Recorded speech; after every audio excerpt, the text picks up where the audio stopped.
ಕಾನೂನಿನ ಇಲ್ಲಿ ಯಾರು ಈಗ ತಪ್ಪನ್ನು ಮಾಡಿದ್ಯಾರು? ಈಗ ಓಕೆ, ಯಾರು ಮಾಡಿದ್ದು ತಪ್ಪು? ತನಿಖಾಧಿಕಾರಿಗಳು ಮಾಡಿದ್ದಾರೆ ಅಂತ ನೀವು ಹೇಳ್ತಿದ್ದೀರಿ. ನಿಮ್ಗೆ ಗೊತ್ತಿಲ್ವಾ? ಓಕೆ, ಸತ್ಯ. ಅಲ್ಲ, ನೀವು ಒಪ್ಕೊಳ್ತೀರಾ ಇಲ್ವಾ ಅದನ್ನ? ಆರಂಭಿಕವಾಗಿ ನೀವು ಆ ತನಿಖೆಯ ಇದನ್ನು ಒಪ್ಕೊಳ್ತೀರಾ ಇಲ್ವಾ? ಅಲ್ಲ, ತನಿಖೆಯಲ್ಲಿ ನೀವು ಮಾಧ್ಯಮದವರು ಒಪ್ಕೊಳ್ತೀರಾ ಇಲ್ವಾ? ಇದು ಸರ್, ತನಿಖೆಯಲ್ಲಿ ಖಂಡಿತ ವ್ಯತ್ಯಾಸಗಳು ಆಗಿವೆ, ಅದು ಕಾಣಿಸ್ತಾ ಇವೆ. ಆಗಿವೆ. ಒಂದು ಯಾರೋ 3 ಜನರನ್ನ ಬಚಾವ್ ಮಾಡ್ಲಿಕ್ಕೆ. ಓಕೆ, ನೀವೀಗ ವಸಂತ್ ಶೆಟ್ಟಿ ಅಂತ ಹೇಳಿದ್ರೆ ಎಲ್ಲೋ ಆದ್ರೂ ಒಂದು ಸಂಬಂಧ ಇರ್ತದೆ. ಓಕೆ, ಇರುದಿಲ್ವಾ? ಇರ್ತದೆ, ಖಂಡಿತ ಇರ್ತದೆ. ಈಗ ಅವರು ಜೈನ ಅಂತ ಹೇಳಿದ್ರೆ ಎಲ್ಲ ಸಂಬಂಧ ಇರುದಿಲ್ವಾ?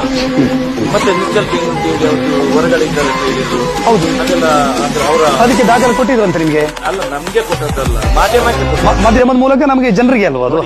ವೀರೇಂದ್ರ ಹೆಗ್ಡೆ ಅವರು ಕೊಟ್ಟದ್ದು ದಾಖಲೆ. ನಿಶ್ಚಲ್ ಜೈನ್ ಅಪ್ಪ ಯಾರು? ಹರ್ಷೇಂದ್ರ ಕುಮಾರ್ ಅಲ್ವಾ?